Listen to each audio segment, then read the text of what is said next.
నమస్తే. ముందుగా ప్రేక్షకులకు వినాయక చవితి శుభాకాంక్షలు. కుండపోత వానతో ఏపీలో జల విలయం సృష్టించిన నష్టం అంతా ఇంతా కాదు. భారీ వర్షాలు, వరదల కారణంగా ఏకంగా 6,882 కోట్ల నష్టం వాటిల్లినట్లుగా ప్రభుత్వం ప్రాథమిక నివేదికను సిద్ధం చేసింది. ఈ మేరకు ఆ నివేదికను రాష్ట్ర ప్రభుత్వం కేంద్రానికి పంపనుంది. R&B, నీటి వనరుల శాఖలకు పెద్ద ఎత్తున నష్టం జరిగినట్లుగా ప్రభుత్వం గుర్తించింది.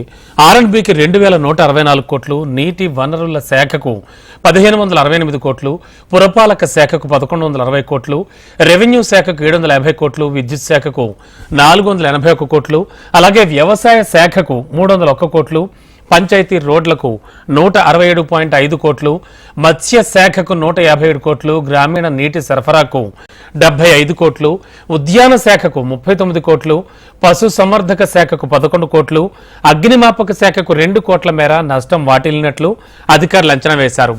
ప్రభుత్వ ఆస్తులతో పాటు ప్రైవేట్ ఆస్తులకు కూడా భారీగానే నష్టం కలిగినట్లుగా గుర్తించారు. ఇప్పటికే కేంద్ర వ్యవసాయ శాఖ మంత్రి శివరాజ్ సింగ్ చౌహాన్ రాష్ట్రాల్లో పర్యటించి వరద నష్టాన్ని పరిశీలించారు. తెలుగు రాష్ట్రాలకు తక్షణ సాయంగా 3,300 కోట్లు ప్రకటించింది కేంద్రం.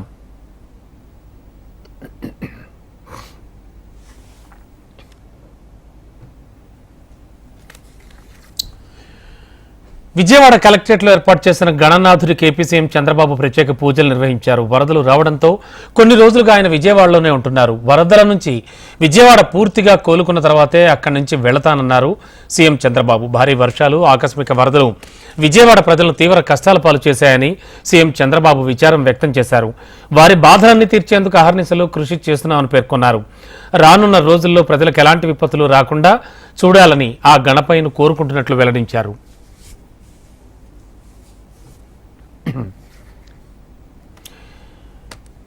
రైట్ నౌ విజయవాడ కలెక్టరేట్ నుంచి ఏపీ సీఎం చంద్రబాబు నాయుడు మాట్లాడుతున్నారు. ఆ లైవ్ చూద్దాం. ఇన్సూరెన్స్ సెటిల్మెంట్స్ అన్ని కంప్లీట్ చేస్తాం. ఒక వారం టార్గెట్ పెట్టుకుంటాం. ఇన్సూరెన్స్ సెటిల్మెంట్స్ అన్ని చేస్తాం.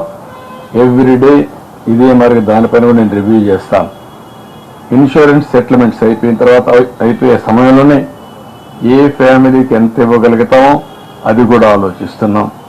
కొంతమంది చూశాను నేను, చాలా ఇబ్బందులు ఉన్నాయి, కానీ వాళ్ళకి ఏమైనా ఇప్పుడు ఆర్థికంగా సహాయం చేయగలుగుతాం కూడా ఆలోచిస్తున్నాం. కానీ ఒకవేళ ఇప్పుడు చేస్తే లేనిపోని గందరగోళం వచ్చి అసలు మేము ఎక్సర్సైజ్ చేయలేకపోతామని కూడా భయం ఉంది.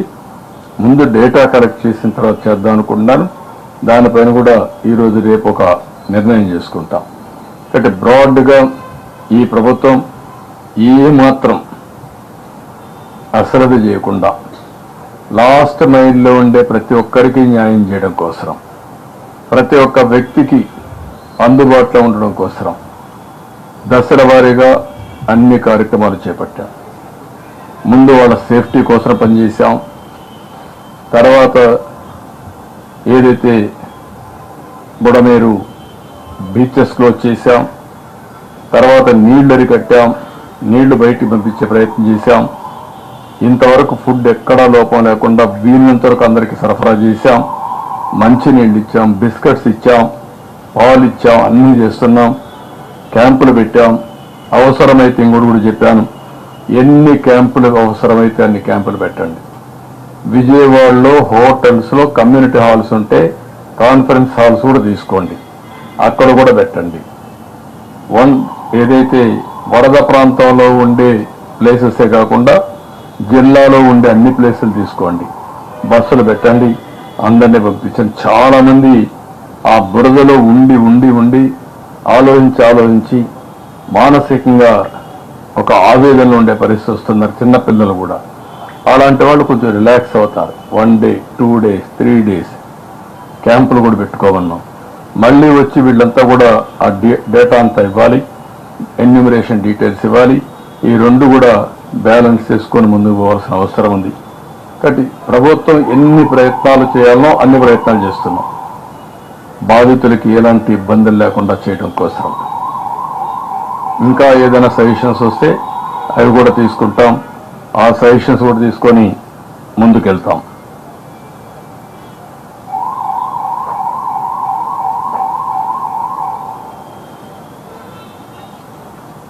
ఇప్పుడు ఈరోజు కోవెల్ అపార్ట్మెంట్స్ 65 ఫ్లాట్స్ ఉన్నాయి, వార్డ్ నెంబర్ 45. ఆ president, secretary Shri Kovel flat owners and tenants association ముందుకొచ్చి 2,21,116 రూపాయలు సీఎం రిలీఫ్ ఫండ్కి ఇచ్చారు. బాధితులు కూడా ముందుకు సహాయం చేసే పరిస్థితికి వచ్చారు. ఇక భారీ వర్షాల కారణంగా బుడమేరుకు పడిన 3 గంటలను విజయవంతంగా పూడ్చగలిగామని జలవనరుల శాఖ మంత్రి నిమ్మల రామానాయుడు సంతోషం వ్యక్తం చేశారు. 6 రోజులుగా నిద్రాహారాలు మాని బుడమేరు గట్టుపైనే ఉన్నామన్నారు. 2వ దశలో వరద నీరు పెరిగినా తట్టుకునేలా మంత్రి నారా లోకేష్ సూచన మేరకు గట్లు ఎత్తు పెంచే పనులు చేపట్టామని వివరించారు. వర్షాలు పడి ఆకస్మిక వరద వచ్చినా తట్టుకునేలా బుడమేరు గట్లను బలోపేతం చేస్తున్నామన్నారు.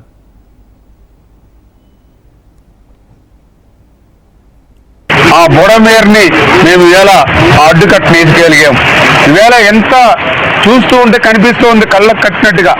ఏదైతే ఈ 3 బీచెస్ ని కంప్లీట్ చేసిన వెంటనే మరి అవతల వైపు ఏదైతే మరి పొలాలు కనిపిస్తూ ఉన్నాయి, చెట్లు కనిపిస్తూ ఉన్నాయి, మరి ఏదైతే మొక్కలు కనిపిస్తున్నాయి, రోడ్లు కనిపిస్తూ ఉన్నాయి. నిన్నట్టు కూడా జలాశయాల మాదిరిగా ఉన్నటువంటి ప్రాంతం అంతా కూడా మరి వెంటనే విత్ అవర్స్ లో తెరిపిస్తూ ఉందని అంటే రేపు రాబోయే 2-3 రోజుల్లో ప్రకృతి సహకరిస్తే విజయవాడలో మరి నీరు లేకుండా చేసేటువంటి పరిస్థితి ఈ గండ్లు పోడ్చడం ద్వారా ఈ రోజు వచ్చినటువంటి పరిస్థితి. ఏదైతే ఈ 3 గంటలను పోడ్చడం ఒక టాస్క్ గా తీసుకుని మేము కంప్లీట్ చేస్తాం. కానీ ఇప్పుడే మళ్ళీ వెదర్ రిపోర్ట్ చూస్తూ ఉంటే మళ్ళీ బుడమేరికి మళ్ళీ పెద్ద ఎత్తున. ఇక విజయవాడ ముంపు ప్రాంతాల్లో శానిటేషన్ పనులు యుద్ధ ప్రాతిపదికన జరుగుతున్నాయి. జనజీవనం మళ్లీ సాధారణ పరిస్థితికి వచ్చేలా పారిశుద్ధ్య పనులు శరవేగంగా జరుగుతున్నాయి. నగరంలో మొత్తం 32 వార్డులు, 149 సచివాలయాలు వరద ప్రభావానికి గురయ్యాయి. ఇందులో ఇప్పటికే 35 సచివాలయాల్లో దాదాపుగా పారిశుద్ధ్యం పనులు పూర్తి కావస్తున్నాయి. 110 ఫైర్ ఇంజన్లతో 13,344 ఇళ్లను శుభ్రం చేసింది సిబ్బంది. 198 మోటార్లను ఉపయోగించి అత్యంత వేగంగా వరద నీటిని కాలనీల నుంచి తొలగిస్తున్నారు. 322 కిలోమీటర్ల మేర రోడ్లను శుభ్రం చేశారు పారిశుద్ధ్య కార్మికులు. మరోవైపు విషజ్వరాలు విజృంభించకుండా 16 డ్రోన్ల ద్వారా యాంటీ లార్వా ఆపరేషన్ చేపట్టారు. 8,600కు పైగా స్పెషల్ ఆఫీసర్లు, పారిశుద్ధ్య కార్మికులు పనుల్లో నిమగ్నమయ్యారు.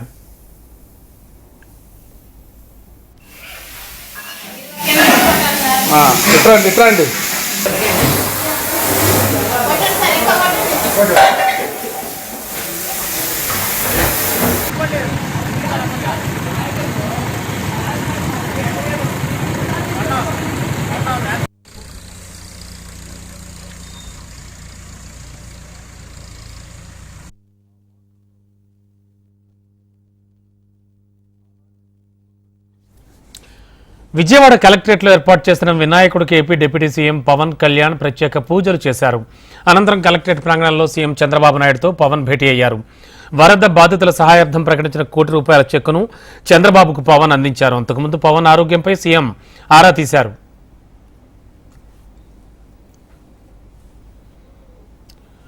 ప్రకాశం బ్యారేజ్ గేట్లను మరమ్మత్తు పనులను పరిశీలించారు మంత్రి నిమ్మల రామానాయుడు.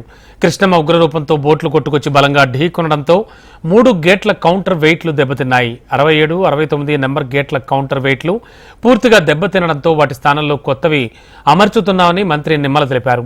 70వ గేట్ కౌంటర్ వెయిట్ను కన్నయ్య నాయుడు పరిశీలించిన తర్వాత తదుపరి నిర్ణయం తీసుకుంటామన్నారు. త్వరితగతిన ప్రకాశం బ్యారేజ్ గేట్ల రిపేర్లను పూర్తి చేస్తామని మంత్రి వెల్లడించారు. ప్రకాశం బ్యారేజ్లోకి ఒకేసారి 5 బోట్లు రావడం అనుమానాస్పదంగా ఉందని, దీనిపై విచారణ చేయించి దోషులను కఠినంగా శిక్షిస్తామన్నారు. ఇక ఏపీ కాంగ్రెస్లో గత కొన్నేళ్లుగా ఉరుస్తున్న జిల్లా అధ్యక్షుల నియామకానికి అధిష్టానం గ్రీన్ సిగ్నల్ ఇచ్చింది. జిల్లా నగర కమిటీల అధ్యక్షులు, ప్రధాన కార్యదర్శులు, ఉపాధ్యక్షుల నియామకానికి అధిష్టానం ఆమోదం తెలిపింది. 25 మంది జిల్లా అధ్యక్షులని, 13 మంది ఉపాధ్యక్షులను నియమించింది. 37 మంది సెక్రటరీలు, 10 మంది పట్టణాలకు పట్టణ కాంగ్రెస్లో అధ్యక్షులను అధిష్టానం నియమించింది. నూతనంగా ఎన్నికైన బీసీ కమిషన్ సభ్యులు సీఎం రేవంత్ రెడ్డిని మర్యాదపూర్వకంగా కలిశారు. ఈ సందర్భంగా సీఎంను శాలువతో సత్కరించారు. సీఎంను కలిసిన వారిలో బీసీ కమిషన్ నూతన చైర్మన్ నిరంజన్, సభ్యులు జయప్రకాష్, సురేందర్, బాలలక్ష్మి ఉన్నారు. ఇక గ్రామ పంచాయతీ ఎన్నికల్లో బీసీ రిజర్వేషన్లపై కమిషన్ నివేదిక ఇవ్వనుంది. కమిషన్ ఇచ్చే నివేదికను బట్టి పంచాయతీ ఎన్నికల్లో బీసీ రిజర్వేషన్లు ఖరారు కానున్నాయి. ప్యారిస్ పారాలింపిక్స్ లో కాంస్య పథకం సాధించిన తెలంగాణ యువ అథ్లెట్ దీప్తి జివాంజీని అభినందించారు ముఖ్యమంత్రి రేవంత్ రెడ్డి. ఇదే స్ఫూర్తితో విశ్వ క్రీడల్లో మరింతగా రాణించాలంటూ ఆకాంక్షించారు. మనోధైర్యంతో పారాలింపిక్స్ లో సత్తా చాటిన దీప్తి కృషిని అభినందించారు. ₹1 కోటి నగదు బహుమతిని ప్రకటించారు సీఎం. అలాగే గ్రూప్ 2 ఉద్యోగం వరంగల్లో 500 గజాల స్థలం కేటాయిస్తామన్నారు. దీప్తి కోచ్కు 10 లక్షల నగదు ప్రోత్సాహం ఇవ్వాలని అధికారులను ఆదేశించారు. ప్యారిస్ పారాలింపిక్స్ లో కాంస్యం సాధించి స్వదేశానికి చేరుకున్న దీప్తి ఇవాళ సీఎం రేవంత్ రెడ్డిని కలిశారు.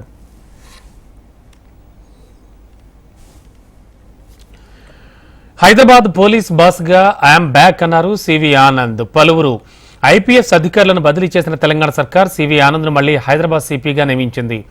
ఏసీబీ డీజీగా పనిచేస్తున్న ఆనంద్ను హైదరాబాద్ పోలీస్ కమిషనర్గా నియమించారు. ప్రస్తుతం హైదరాబాద్ సిపిగా ఉన్న కొత్తకోట శ్రీనివాసరెడ్డిని విజిలెన్స్ అండ్ ఎన్ఫోర్స్మెంట్ డీజీగా బదిలీ చేసింది సర్కార్.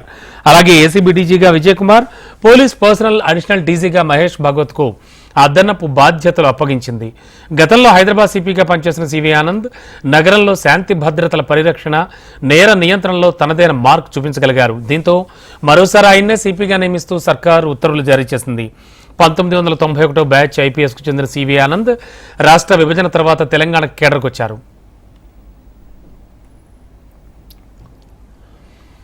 భాగ్యనగరంలో వినాయక చవితి శోభ సంతరించుకుంది. ఖైరతాబాద్ మహాగణపతి తొలి పూజలో సీఎం రేవంత్ పాల్గొన్నారు. ప్రత్యేక పూజల అనంతరం వేద పండితుల ఆశీర్వచనం అందించారు. ఈ కార్యక్రమంలో తెలంగాణ కాంగ్రెస్ వ్యవహారాల ఇన్ఛార్జి దీపాదాస్ మున్షి, మంత్రి పొన్నం, ఎమ్మెల్యే దానం నాగేందర్ పాల్గొన్నారు.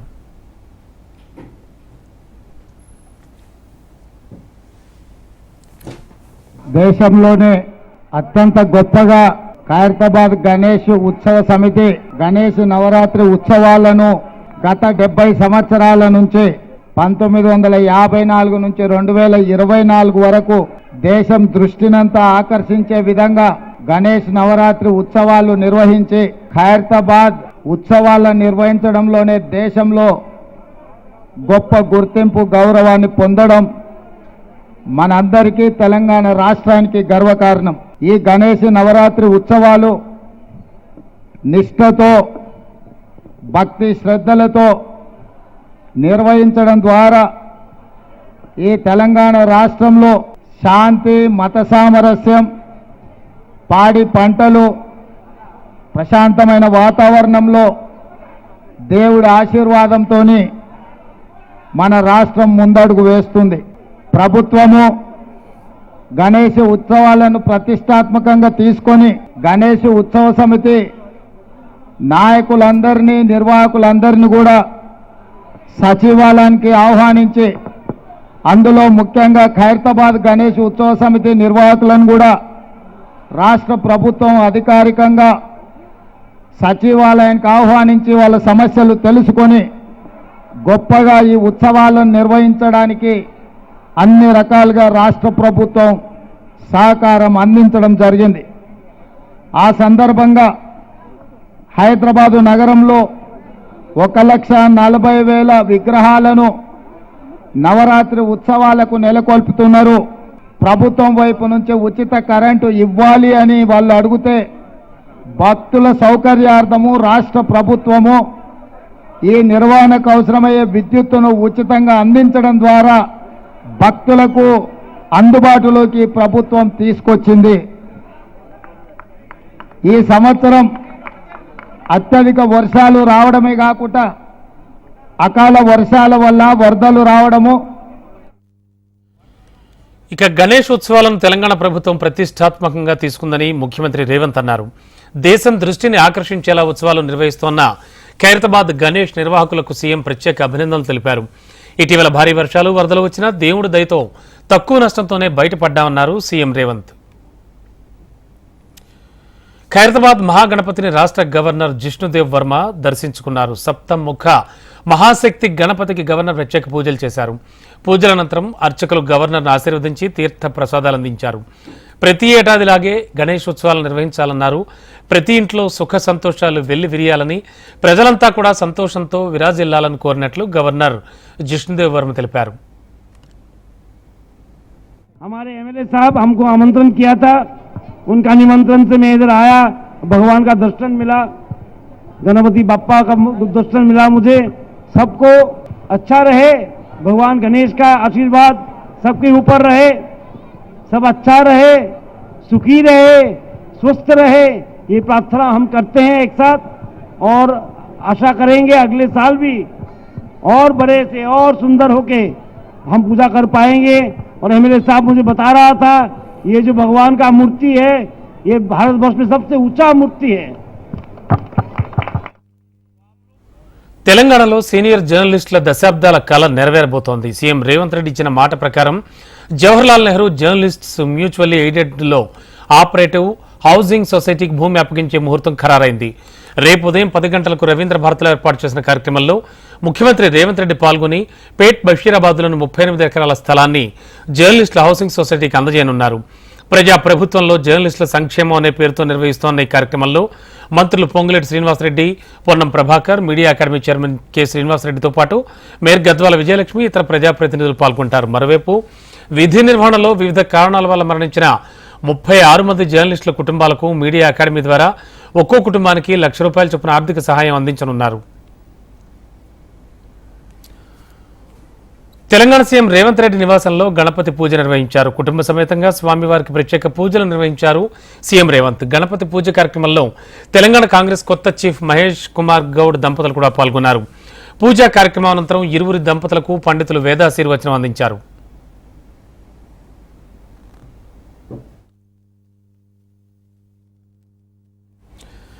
హలాల్ సర్టిఫైడ్ ప్రొడక్ట్స్ కొనుగోలు చేయొద్దని హిందువులు సంకల్పం తీసుకోవాలని ఎమ్మెల్యే రాజాసింగ్ సూచించారు. హలాల్ సర్టిఫైడ్ ఇచ్చే సంస్థ టెర్రరిస్టులకు ఫండింగ్ చేస్తుందని అన్నారు. ధర్మం కోసం పోరాడే వ్యక్తులను టెర్రరిస్టులను చంపేస్తున్నారని, అందుకే హలాల్ సర్టిఫైడ్ చేసిన ప్రొడక్ట్స్ కొనుగోలు చేయొద్దంటూ ఎమ్మెల్యే రాజాసింగ్ కోరారు. ఇప్పుడు వినాయక చతుర్థి మన హిందువులకి ఒక పెద్ద పండగ. ఈ రోజు మనము చాలా వైభవంగా మన గణేష్ భగవాన్ని మనం మన ఇంట్లో మనం తీసుకొని వస్తాం. మన బస్తీలో, మన కాలనీలో కూడా మనం కూర్చొని పెడతాం. పూజ గురించి మనం బజార్ వెళ్తాం, మిఠాయి కానీ ఇంకా పూజా సామాన్లు కానీ మనం తీసుకుంటాం. కానీ అదే పూజా సామాగ్రిలో, అదే స్వీట్ బాక్స్లో దాని బ్యాక్ సైడ్ హలాల్ సర్టిఫై అని ఒక సింబల్ ఉంటుంది. డైలీ సీరియల్ల Duvvada Srinivas family drama continue అవుతూనే వస్తోంది. పూటకో అప్డేట్, రోజుకో న్యూస్తో సస్పెన్స్ థ్రిల్లర్ను తలపిస్తోంది. తాజాగా టెక్కెలిలోని దువ్వాడ శ్రీనివాస్ ఇంటిపై వివాదం నెలకొంది. ఆ ఇంటిని ప్రియురాలు దివ్యల మాధురి పేరుతో దువ్వాడ రిజిస్ట్రేషన్ చేయడం, అదే ఇంట్లో ఆమె ప్రత్యక్షం కావడంతో దువ్వాడ వాణి ఓ రేంజ్లో ఫైర్ అయ్యారు. ఆ ఇంటిని కూతుల పేరుతో రాయాలని దువ్వాడ వాణి భీష్మించి కూర్చున్నారు. వర్షంలో తడుస్తూనే నిరసన తెలిపారు. అనంతరం ఇంట్లోకి వెళ్లేందుకు ప్రయత్నించగా పోలీసులు అడ్డుకున్నారు. దీంతో ఆమె పోలీసులతో వాగ్వాదానికి దిగారు. ఇంట్లోకి వెళ్లేందుకు తనకు అనుమతి లేదు కానీ మాధురిని ఎలా అనుమతిస్తారని ప్రశ్నించారు. సీన్ ఇంట్లోకి వెళ్లేందుకు తనకు కోర్టు అనుమతి ఇచ్చిందని గుర్తు చేశారు. దివ్యల మాధురి పేరిట శ్రీనివాస్ చేయించిన ఇంటి రిజిస్ట్రేషన్ చెల్లదంటున్నారు దువ్వాడ వాణి.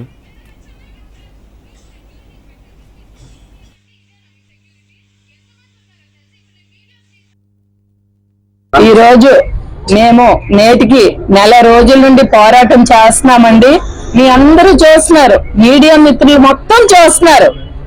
ఎంత మేము కష్టపడి ఈ షెడ్ లో పడుకుంటున్నామో ప్రతి ఒక్కరూ చూస్తున్నారు. ఈ రోజు ఎంతో మంది కుటుంబాన్ని పిల్లల్ని నాశనం చేసిన ఆవిడ ఒక భవానీ సిఐ. అట్లాంటి అతనికి కూడా ఇలాగే ఒక అభయ హోటల్ రాయించుకుంది, బ్లాక్ మెయిల్ చేసింది. ఈ రోజు మా ఇంట్లో దూరింది, మా ఇల్లు ఆస్తి రాయించేసుకుంది. ఇలాంటి ఆవిడకి భగవంతుడు మామూలు పనిష్మెంట్ ఇవ్వకూడదండి. దట్టు ఈ దువ్వాడ శ్రీన్ అనే వ్యక్తి నా పిల్లలకు మోసం చేసి 30 సంవత్సరాలు ఆయన నోట్తో ఆయన అంటున్నాడు 30 సంవత్సరాలు కష్టపడ్డామని. 30 సంవత్సరాలు ఎవరు కష్టపడ్డారు? 30 సంవత్సరాలు కూడా నా పేరెంట్స్ సపోర్ట్ తో నువ్వు టెక్కలు వచ్చి ఈ రోజు మేము ఇంత కష్టపడి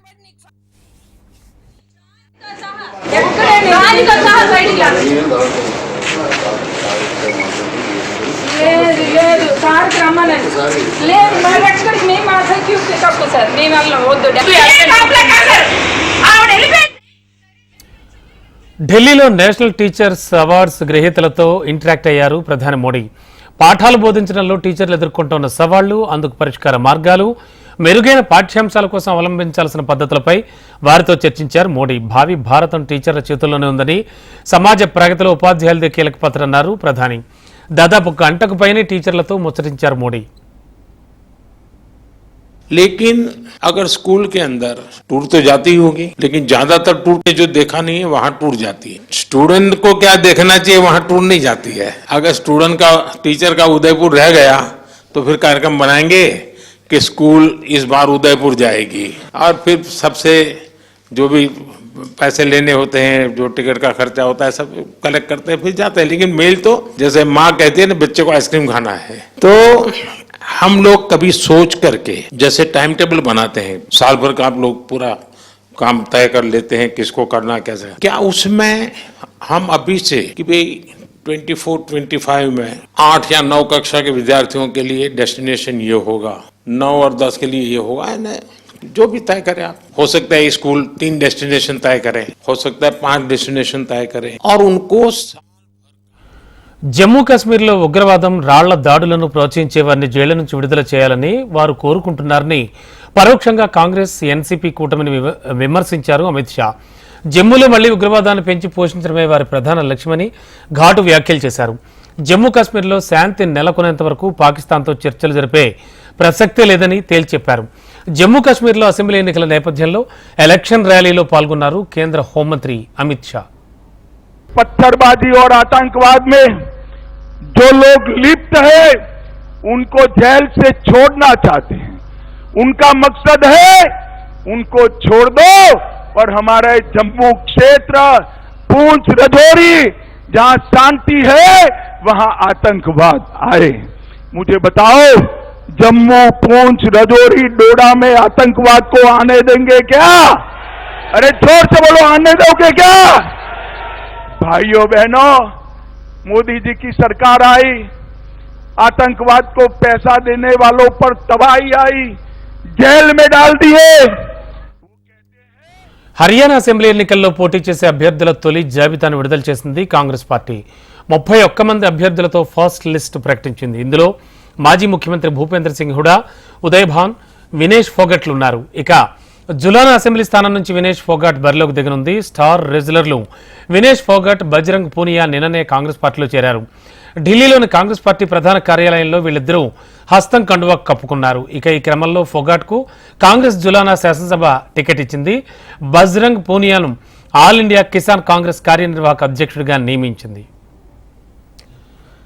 ఇక భారత రెజ్లింగ్ ఫెడరేషన్ మాజీ చీఫ్ బ్రిజ్ భూషణ్ సింగ్ కాంగ్రెస్ పార్టీపై విమర్శలు గుప్పించారు. తనపై ఆ పార్టీ కుట్ర పన్నిందని, అందులో వినేష్ ఫోగట్ను, బజరంగ్ పూనియాను పావులుగా వాడుకుందని ఆరోపించారు. తాజాగా వాళ్ళిద్దరూ కాంగ్రెస్ పార్టీలో చేరిన నేపథ్యంలో ఆయన ఈ విధంగా స్పందించారు. 2012లో జరిగిన రెజ్లింగ్ ఫెడరేషన్ ఎన్నికల్లో కాంగ్రెస్ నేత దీపేంద్ర హుడాను తాను ఓడించినప్పటి నుంచి ఆ పార్టీ తనపై కక్షగట్టిందని బ్రిజ్ భూషణ్ ఆరోపించారు.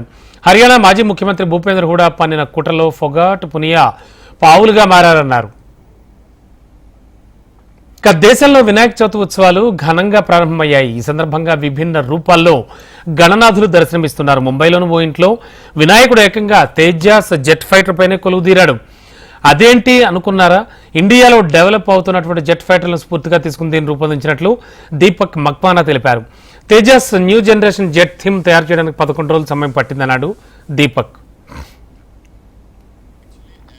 जो मैं इंडिया में डेवलपमेंट होता है वो थीम में करता हूँ. तो इस साल अभी जो ये तेजस न्यू जनरेशन का एयरक्राफ्ट है जो अभी लॉन्च हुआ है, तो उसका मैंने ये थीम रेडी किया हुआ है. ये बनाने के लिए मुझे 2-2.5 महीने पहले मैंने कॉन्सेप्ट रेडी कर दिया था कि इस साल ये तेजस जो न्यू जनरेशन तेजस आया हुआ है मार्क A1 करके, तो वो कॉन्सेप्ट था और इसको बनाने के लिए मुझे 10 से 12 दिन लगे थे. ये मेरा 33वां साल है और लास्ट 10-12 साल से जो इंडिया में डेवलपमेंट ప్యారిస్ పారాలింపిక్స్ లో అద్భుత ప్రతిభ చాటి పతకాలు సాధించిన భారత క్రీడాకారులను కేంద్ర మంత్రి మన్సుఖ్ మాండవీయ అభినందించారు. పతకాలు ఒడిసిపట్టి భారత్ చేరుకున్న ఆటగాళ్లను ఆయన సన్మానించారు. हमारे पैरालंपिक्स खिलाड़ियों देश का गौरव बढ़ा रहा है. मुझे बताते हुए खुशी हो रही है कि कुल मिला के 6 गोल्ड, 9 सिल्वर और 12 ब्रॉन्ज मेडल जीत के ये हमारा अंक 27 हो चुका है, यानी कि 27 हो चुका है. और अभी आज के दिन के खेल बाकी है और मेडल आने की संभावना है. जो पिछले टोक्यो पैरालंपिक्स में हमें 19 मेडल मिले थे, आज हम 27 तक पहुंचे हैं. हमारा पैरालंपिक्स खिलाड़ियों का हौसला हाई पर है, उत्साह से खेल रहे हैं. सारे देश में उत्साह का माहौल है. देश బోయింగ్ చేపట్టిన తొలి అంతరిక్ష మానవ సహిత ప్రయోగం అర్ధాంతరంగా ముగిసింది. వ్యోమగాములను తీసుకుని అంతరిక్షంలోకి వెళ్లిన ఈ సంస్థ వ్యోమనౌకకు అంతరిక్షంలో పలు సాంకేతిక సమస్యలు ఎదురయ్యాయి. దీంతో వ్యోమగాములను అక్కడే వదిలేసి ఖాళీ క్యాప్సూల్ కిందకొచ్చింది. భారత సంతతి వ్యోమగామి సునీత విలియమ్స్, మరో వ్యోమగామి విల్మోర్ ఈ స్టార్ లైనర్ వ్యోమనౌకలో జూన్ 5న అంతర్జాతీయ అంతరిక్ష కేంద్రానికి చేరుకున్నారు. జూన్ 14వ తేదీన వీళ్ళిద్దరూ భూమికి తిరుగు పయనం కావాల్సి ఉండగా స్టార్ లైనర్ వ్యోమనౌకలో హీలియం లీకేజ్ కారణంగా సాంకేతిక సమస్యలు ఎదురయ్యాయి. దీంతో వారిని స్పేస్ సెంటర్లోనే వదిలేసి స్టార్ లైనర్ ఖాళీగా తిరుగు పయనమైంది. అంతరిక్ష కేంద్రం నుంచి బయలుదేరిన 6 గంటల తర్వాత క్యాప్సూల్ సురక్షితంగా కిందకు దిగింది. వ్యోమగమల కోసం స్పేస్ ఎక్స్ వ్యోమనౌకను సిద్ధం చేస్తోంది. దీంతో మరికొన్ని నెలల పాటు సునీత విల్మోర్ అంతరిక్ష కేంద్రంలోనే ఉండాల్సిన పరిస్థితి నెలకొంది. ఇక ఇవి బులెటిన్ విశేషాలు చూస్తూనే ఉండండి. హెచ్ఎం టీవీ వార్తాగదు నిజం దాగదు.